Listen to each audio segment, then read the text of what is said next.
கர்த்தருக்குள் அன்பான தேவ பிள்ளைகளே, ஆண்டவரும் இரட்சகருமாகிய இயேசு கிறிஸ்துவின் நாமத்தினால் உங்களுக்கு என் அன்பின் வாழ்த்துக்கள். உங்களுக்காக அனுதினமும் நான் ஜெபத்திலே உங்களை நினைக்கிறேன்.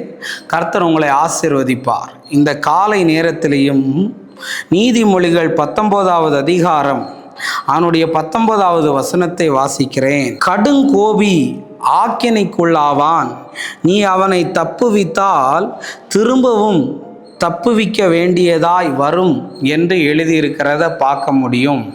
இன்னைக்கு உங்ககிட்ட நான் சொல்ல வர்றேன், மெசேஜோடைய தலைப்பு என்ன தெரியுமா? முரட்டு குணம்னு பேச விரும்புகிறேன். நிறைய பேருக்கு இன்னைக்கு நல்ல குணம் இருக்குதோ இல்லையோ, முரட்டு குணம் இருக்குது. பார்த்தீங்களா? கடுங்கோபி ஆக்கினைக்குள்ளாவான். அவனை நீ திரும்பவும் அதிலிருந்து தப்பிக்க வச்சனா திரும்பவும் அவன் அதுக்குள்ளேயே தான் போவான். இன்னைக்கு நிறைய பேர் என்ன பண்ணுறான்னு தெரியுமா? மோசையை மாதிரி கொடூரமாயிட்டான். மோசைக்கு கோபம் வந்துச்சுன்னா என்ன பண்ணுவான் தெரியுமா? ஒருத்தனை வெட்டிட்டு தான் அடிச்சுட்டு தான் பேசுவானா.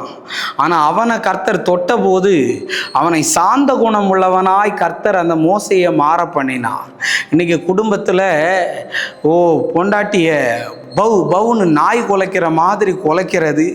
எப்போ பார்த்தாலும் பொண்டாட்டி பார்த்தீங்கன்னா பாத்திரம் கழுவுறான்னு சொல்லி ஸ்பீக்கர்லேருந்து எங்கேருந்தெல்லாமோ சத்தம் வர்ற மாதிரி அப்படி கடந்து சத்தத்தை போட்டுக்கிட்டு சண்டையை போட்டு மண்டையை உடைக்கிற வேலை இருக்குது. நிறைய பேருக்கு கோவம் இருக்கிற இடத்துல தான் குணம் இருக்குன்னு சொல்லுவாங்க. அது எந்த அளவுக்கு உண்மைன்னு எனக்கு தெரியாது. பைபிளில் எழுதியிருக்கு ஒரு வசனம், அந்த வசனத்தை காட்டுறேன் பாருங்க. நீதிமொழிகள் 19:18 நம்பிக்கை இருக்க மட்டும் உன் மகனை சிட்சை செய், ஆனாலும் அவனை கொல்ல உன் ஆத்துமா எழும்ப ஒட்டாதன்னு. கோவம் வரும்போது கம்பெடுத்து பசங்களை சாத்துறது தப்பு இல்லை. ஆனால் அவனை கொல்ற அளவுக்கு பெல்ட்டால் அடிக்கிறது, பயங்கரமாக சூடு வைக்கிறது, இப்படியெல்லாம் இருந்துச்சுன்னா ரொம்ப கஷ்டங்க. இன்னைக்கு சொல்ல வரேன், எனக்கு என்னுடைய வாலிப வயதாக இருக்கும்போது நல்ல ஞாபகம் இருக்குது. 16 வயதில் இளங்கன்றில் கண்ணில் தின்னாலும் கரையிற வயசில் சாப்பாட்டில் உப்பு இல்லைன்னு சொன்னேன். நான் தட்டை தூக்கி ஒரு தடவை வீசிட்டேன். செவுத்தில் போய் அடித்து அது எங்கள் அம்மா தலையில் விழுந்து அவ்வளவு தையலாக இருந்தது. இன்றைக்கு வரையும் அவங்கள பார்க்கும் போதெல்லாம் நான் கண்ணீரோடு அழுறேன். இந்த கையாலெல்லாம் எனக்கு சாப்பாடு தந்தாங்கன்னு. ஆனால் இன்றைக்கி யாராவது என்னை அடித்தா கூட நான் அடி வாங்கிட்டு போகிற அளவுக்கு தேவன் என்னை மாற்றிட்டார். தைரியம் இல்லாததுனால இல்லை, கோலனால இல்லை, ஆண்டவருடைய அன்பால் நிரம்பி இருக்கிறேன். இன்றைக்கி எரிச்சல் வந்தால் தட்டை தூக்கி அடிக்கிறது, ஃபுட்பால் மேட்ச் மாதிரி போட்டு அடித்து அப்படி இல்லாமல் ஆக்கிறது. அந்த கடும் கோபத்திலிருந்து, அந்த எரிச்சல் குணத்திலிருந்து கர்த்தர் உன்னை வெளியே கொண்டு வருவாராக. சங்கீதம் 124 3வது வசனத்தை வாசிக்கிறேன். அவர்களுடைய கோபம் நம்மேல் எருகையில் நம்ம உயிரோடையே விழுங்கியிருப்பார்களாம். பாத்தியா, கோபத்திற்கு உயிரோட கூட விழுங்க கூட அதிகாரம் இருக்குன்னு பைபிள் சொல்லுது.